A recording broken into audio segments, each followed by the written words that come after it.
S2 železničnej spoločnosti Slovensko, smer Čapca, Oščadnica, Krásna, Dunajov, Ochodnica, Vysoké Nové Mesto, Rudina, Brodno, Žilina a Liptovský Mikuláš, pravidelný okrok 13 hodín, 4 minúty, stojí pri nástupišti Václav, pre prístup nástupišti Václav, prosím, použite podchod.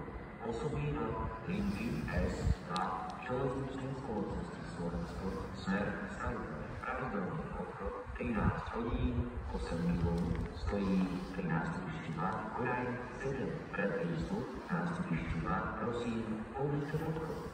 Osoby do linky S ako četná železničnej spoločnosti Slovensko, smer Dúzovka, pravidelný okrok 13 hodín, 6 minút, stojí pri Makovskom nástupišti Koľaj 1.